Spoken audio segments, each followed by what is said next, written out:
camping sauvage. Demandez les nouvelles, Bigfoot existe.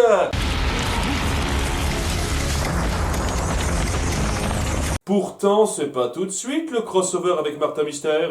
David tente d'acquérir son 100e badge de Boy Scout, catégorie Varap. Ça ne se passe pas parfaitement bien. Il meurt en se claquant la nuque. Tout l'épisode, nos filles vont devoir gérer ce deuil. Ça aurait été un départ plus satisfaisant que ce qu'on aura. Il va avoir du courage pour risquer sa vie sur un mur d'escalade en plein centre commercial. Ouais, on verra comment je me débrouillerai ce week-end. Sur une vraie paroi, ça va être du sérieux. Waouh! T'as un passé sombre avec l'escalade, mec? Mon père nous a abandonnés pour suivre la compétition alpine. Vaincre ses parois, c'est comme vaincre le poids de son souvenir. Clover souhaite l'accompagner dans son passe-temps sportif, mais il la rejette car il la considère trop fragile. Tu changerais peut-être d'avis si je te disais qu'en fait je suis une Clover! Notre héroïne! Frozone avait raison en fait. Les super nanas, elles veulent toutes vous révéler leur identité secrète. À mon avis, elles doivent se dire que ça vous rapprochera d'elles. Tu sais qu'en lui disant notre secret, tu mettrais David en danger. De toute façon, on peut lui zapper la mémoire en un tour de main. Elle tente alors de lui forcer la main en achetant la bonne tenue. Oui, ça va tout régler, mais le whoop vient gâcher sa fête. Une chose inquiétante... Oh, Clover, pourquoi cette tenue excentrique? Oh, Jerry, pourquoi ce gros plan merdastique?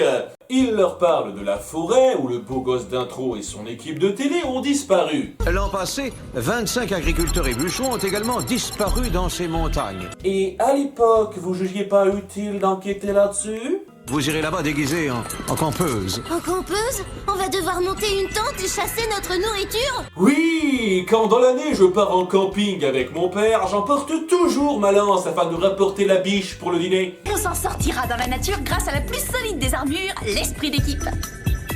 Oh, ça sent la bonne gaudriole. On a apporté suffisamment d'eau pour se laver. Pas vrai, Alex? C'est toi qui devais t'en charger, Sam. On va dresser le campement et faire du feu avant qu'il ne fasse froid. C'est qui a des allumettes? Je veux rentrer à la maison! Ah, quelle cocasserie. Sinon, Clover veut se faire mousser auprès de David. Je veux seulement t'informer que je fais du camping en montagne, qu'il fait froid et qu'on n'a pas d'eau. Ce sont pas des conditions extrêmes, ça? Oui, je vais te croire sur parole. Alors je peux venir faire de l'escalade avec toi ce week-end si je suis encore en vie? Si tu y tiens tant. Génial! Et t'en as rien à foutre s'il va bien. Je reconnais bien là ta grande âme. C'est là qu'elles se font attaquer par... Poison Ivy? Alex, Clover, accrochez-vous à moi! Vous êtes sûr de pas avoir interverti le script avec Martin Mystère? En s'échappant, elles finissent par trouver encore plus inquiétant. Si tu le perces, une horrible bestiole va te sauter dessus pour t'aspirer la cervelle. Non mais sérieusement, c'est Martin Mystère ça! Étant donné que les deux univers coexistent, ça n'aurait pas dû être au centre de se charger de cette enquête? Heureusement pour elle, ce n'est pas un monstre qui en sort, mais le beau mec de l'intro. Que s'est-il passé? Je ne sais plus où je suis. Dans la mauvaise série, apparemment, c'est là qu'Alex disparaît hors champ façon film d'horreur, et notre trio doit échapper à la forêt qui les attaque. Dire qu'on est parti en laissant Alex. On va la retrouver! Tu verras! Et vous vous inquiétez sérieusement pour elle. C'est clair, je ne suis plus dans Totally Spice là. Notre groupe se barricade, la panique est présente, et... qu'est-ce qui m'arrive là? La mise en scène est haletante, nos persos ne font presque rien de stupide, ça s'enchaîne bien. Est-ce que cette série serait en train de poser non ironiquement une bonne ambiance? Serais-je en train d'assister à un miracle? Il a fallu qu'ils sortent de leur zone de confort et qu'ils en copient une autre pour réussir sérieusement leur écriture. Je n'en crois pas mes yeux. Ce bruit, il vient des arbres. Exact. Quoi?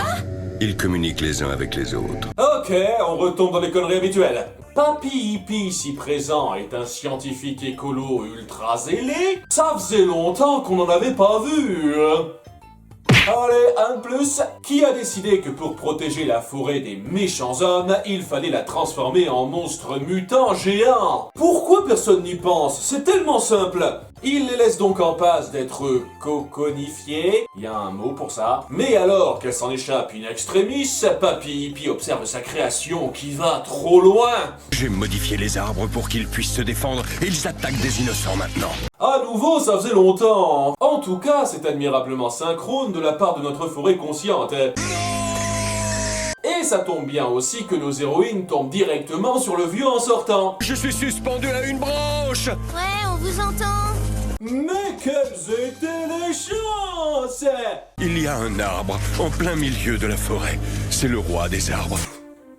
J'ai assisté à la cérémonie de couronnement, c'était quelque chose. Elle fonce donc direction le roi des arbres qui rassemble tous les cocons de la forêt. Mais pas celui du beau gosse reporter. Il avait moins bon goût que les autres. Clover l'attaque avec un bulldozer qui traînait par là. Pratique. Et en se faisant attraper, il déverse son essence dessus, ce qui permet de faire un joli feu de joie et de tuer tous ces pauvres captifs. Ouais! Non, attendez, ils survivent tous à ça en tombant à côté du feu. Sauvés par la politique de série familiale. Tout le monde est sauvé, dont Alex qui est resté en cocon la moitié de l'épisode. Allez, on peut dire que ça compte. De son côté, Clover peut se la mettre derrière l'oreille pour sa randonnée d'amour avec David. Tu t'es blessé? Rassure-toi, la prochaine fois qu'on me verra dans 3 épisodes, je serai frais comme un gardon. Ce genre de fracture, on s'en remet vite.